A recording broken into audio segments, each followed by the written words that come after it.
આજે આપણે કોનો પ્રયોગ ચાલુ કરવાનો છે? ઈસ્ટ વિશેનો. ઈસ્ટનો ગ્રોથ કઈ રીતે થાય છે તેના વિશેની આપણે માહિતી લેવાની છે. ગઈકાલે આપણે વાનસ્પતિક પ્રજનન તેના વિશેની વાત કરી હતી. વાનસ્પતિક પ્રજનનમાં વનસ્પતિના અંગો દ્વારા વનસ્પતિનો બીજો છોડ ઉગાડવામાં આવે છે. તેમાં અલગ અલગ અંગો આપણે વાપરીએ છીએ. ત્યારબાદ ઈસ્ટની અંદર પણ આપણે કલિકા સર્જન જોયું હતું કે ઈસ્ટ છે એમાં એક કલિકા ઉત્પન્ન થાય છે અને તેના દ્વારા એનું વિભાજન થઈ અને નવો ઈસ્ટ બને છે. અને ઈસ્ટ છે એ આપણે જોયું કે એક કોષી સજીવ છે અને એના વિશેનો આપણે આ પ્રયોગ છે જેમાં સ્લાઇડો બનાવવાની છે. તો સૌથી પહેલા આપણે શું લઈશું? એમાં ટેસ્ટ ટ્યુબની અંદર પાણી, સાદું પાણી જ છે. આ પાણીની અંદર આપણે થોડીક એવી ખાંડ નાખવાની છે, અડધી ચમચી જેટલી. ખાંડ શા માટે નાખીએ છીએ આપણે? બોલો બેન. ઈસ્ટનો ખોરાક છે એટલે.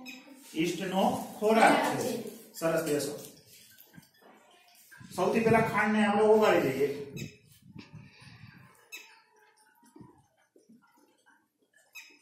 કોઈ પણ પ્રાણી હોય કે વનસ્પતિ હોય તેની વૃદ્ધિ માટે ખોરાકની જરૂર પડે છે અને એક ખોરાક આપણે ઈસ્ટનો ખોરાક શું છે?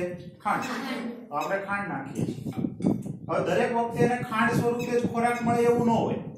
ઘણી વખત એને કાર્બોદિત સ્વરૂપે પણ ખોરાક મળતો હોય. મેં તમને હમણાં વાત કરી કે ભાઈ બ્રેડ બનાવવા માટે ઈસ્ટનો ઉપયોગ થાય. તો બ્રેડમાં તો એ લોકો મેંદાનો લોટ લે. મેંદાના લોટને પાણીમાં નાખી અને એનો લોટ તૈયાર કરીને એમાં પછી ઈસ્ટ સાથે ભેળવી દે.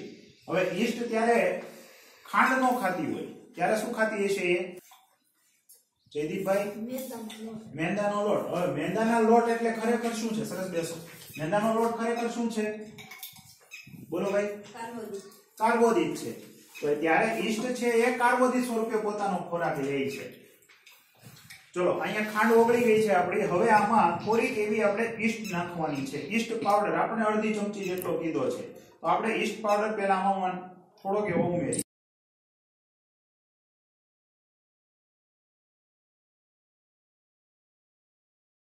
ચલો, ઈસ્ટ પાવડર મૂક્યો આપણે. એને હલાવી દઈએ અને ઈસ્ટ છે એ પાણીમાં ભળી જશે અને પાણીમાં સાથે સાથે ખાંડ પણ રહેલી છે એટલે ખાંડનો તે ખોરાક તરીકે ઉપયોગ કરશે. કાલે આપણે જોયું હતું કે ઈસ્ટ છે એ પોતે લાંબો સમય સુધી જીવી શકે છે અને ત્યારે એને જ્યારે પણ પોતાને અનુકૂળ એવું વાતાવરણ મળે ત્યારે પાછી એ જીવિત થાય છે અને પોતાનો વિકાસ કરવાનું ચાલુ કરે છે અને સાથે સાથે પ્રજનન કાર્ય પણ ચાલુ કરે છે. પ્રજનન કાર્ય એટલે શું? તો કે પોતાના જેવો પાછો બીજો સજીવ ઉત્પન્ન કરવો. હવે આ ઈસ્ટનું આખું કમ્પ્લીટ દ્રાવણ તૈયાર થઈ ગયું છે. આની અંદર પાણી છે, ખાંડ છે અને ઈસ્ટ પાવડર છે. હવે આને આપણે એ પણ વાત કરી હતી અનુકૂળ વાતાવરણ માટે અમુક ચોક્કસ તાપમાન જોઈએ. અત્યારે શિયાળો ચાલી રહ્યો છે એટલે આ તાપમાન એને મળશે નહીં. હવે આ તાપમાન કેટલું હોય? મોટા ભાગના સજીવોને જીવવા માટે 35 થી 38 ડિગ્રીનું તાપમાન જોઈએ છે. એ સૌથી વધુ અનુકૂળ છે. પણ તેમ છતાંય બધા સજીવો 30 થી 45 ડિગ્રીની વચ્ચે પણ પોતાનું જીવન છે એ ચલાવી શકે છે. તો આપણે એને થોડા હુંફાળા પાણીની અંદર આ ટેસ્ટ ટ્યુબને મૂકી દઈશું. કેવા પાણીની અંદર? હુંફાળા પાણીની અંદર. અને હુંફાળું પાણી છે આપણે આ બીકરમાં લઈએ છીએ.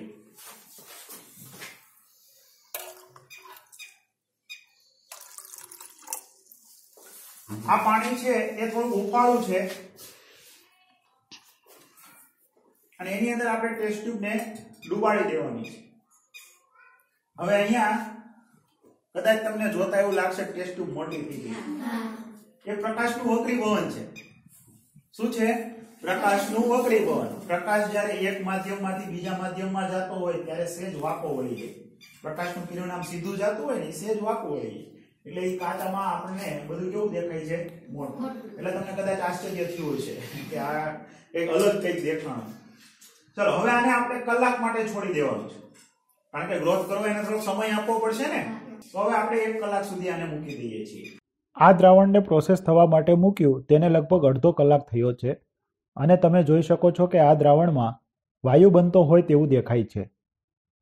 આ વાયુ ઈસ્ટ જ્યારે ખાંડને ખોરાક તરીકે લે છે ત્યારે ખાંડના અણુઓનું વિઘટન કરી આલ્કોહોલ અને કાર્બન ડાયોક્સાઇડમાં ફેરવે છે.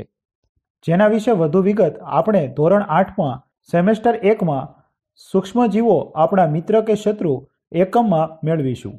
અહીં નીકળતો કાર્બન ડાયોક્સાઇડ વાયુના કારણે આપણને ઉભરો આવતો હોય અથવા વાયુના પરપોટા બનતા દેખાય છે, જે તમે સ્પષ્ટ જોઈ શકો છો.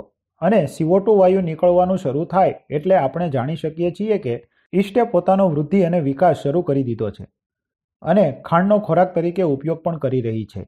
હવે આપણે કલાક જેવો સમય થઈ ગયો છે અને ઈસ્ટે પોતાનું આત્મન ક્રિયા પણ ચાલુ કરી દીધી હતી અને સાથે સાથે પોતાની વૃદ્ધિ એટલે કે પ્રજનન કાર્ય પણ ચાલુ કરી દીધું. અત્યારે આપણે ઈસ્ટ છે ને ડ્રોપર વડે સ્લાઇડ ઉપર મૂકી કવર સ્લિપ ઢાંકી અને સ્લાઇડ આપણે તૈયાર કરીશું. આપણી પાસે આ સ્લાઇડ છે, એને પહેલા આપણે સાફ કરી લઈએ કે જેથી એમાં કચરો હોય તો એ દૂર થઈ જાય અને આપણે એને રૂમાલ વડે લૂછી નાખીએ. હવે ડ્રોપરની મદદથી આપણે એક ટીપું ઈસ્ટનું મૂકીશું. બહુ જાજી આપણે ઈસ્ટ લેવાની નથી, ફક્ત 1 થી 2 ડ્રોપ્સ. હવે આપણે શું મૂકવાનું છે આની ઉપર? Cover slip. કવર સ્લિપ મૂકતા પહેલા આપણે કવર સ્લિપને પણ સાફ કરી લેશું. પાણી વડે એને ધોઈ અને એને પણ સાફ કરી લેશું. આની ઉપર જો કચરો હોય ને, થોડો ઘણો કચરો અથવા ઝીણી ડસ્ટ હોય તો એ આપણને માઇક્રોસ્કોપમાં મોટી થઈને દેખાય, તો પછી એ સમયે આપણે ઈસ્ટને જોઈ શકશું નહીં. તો જે કાંઈ આપણે વાપરીએ છીએ એને કમ્પ્લીટ સાફ રાખવું પડે. આપણે અગાઉ માઇક્રોસ્કોપના લેન્સ પણ સાફ કરી નાખ્યા, તમે જોયા, કારણ કે માઇક્રોસ્કોપના લેન્સ ઉપર થોડો ઘણોય. હવે આ સ્લાઇડ જે છે એને આપણે અંદર રહેલી ઈસ્ટને આખામાં ફેરવી લઈએ. ત્યારબાદ કવર સ્લિપથી એને ઢાંકી દઈએ. હવે વધારાનું જે ઈસ્ટ છે એને આપણે ઝાટકીને દૂર કરીએ. જો વધારે પડતી ઈસ્ટ હોય ને તોય જોવામાં તકલીફ પડે. શા માટે? જો વધારે દ્રાવણ લીધું છે તો નીચેથી પ્રકાશ એની આરપાર જઈ શકતો નથી. તો એવા સમયે આપણને માઇક્રોસ્કોપની અંદર સંપૂર્ણ રીતે ઈસ્ટ દેખાતી નથી. તો આપણી આ સ્લાઇડ તૈયાર છે. હવે આ સ્લાઇડને આપણે માઇક્રોસ્કોપની અંદર જોવાની છે. તે માટે આપણે ક્યાં જશું? પ્રકાશમાં. સૌથી પહેલા આપણી આ સ્લાઇડ છે એને આમાં ગોઠવીએ અને નીચેથી પેલા કાચ છે એને પ્રકાશ સ્વરૂપે કઈ રીતે આવે છે ને એ રીતે ગોઠવી દેવાનું.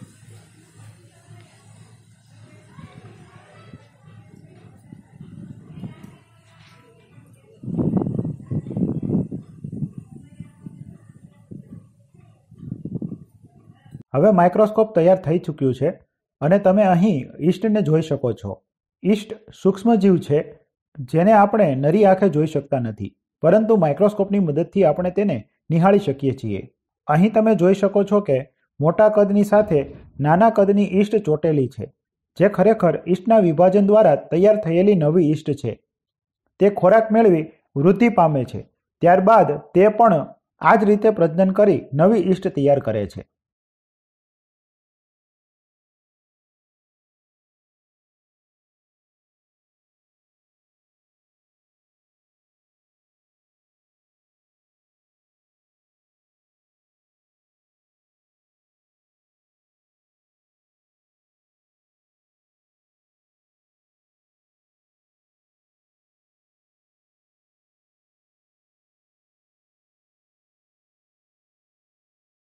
તો મિત્રો, આ પ્રયોગને નિહાળીને મજા આવી ને?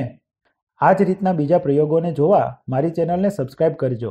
અને હા, આ જ ચેનલ પર તમે ગણિત વિષયના વિડીયો પણ જોઈ શકો છો, જેમાં તમને દરેક ચેપ્ટરની કમ્પ્લીટ થિયરી અને દરેક સ્વાધ્યાયના બધા જ દાખલાઓનું સોલ્યુશન પણ મળશે. તો ચાલો ત્યારે મળીએ આગળની પ્રવૃત્તિમાં. ત્યાં સુધી આવજો.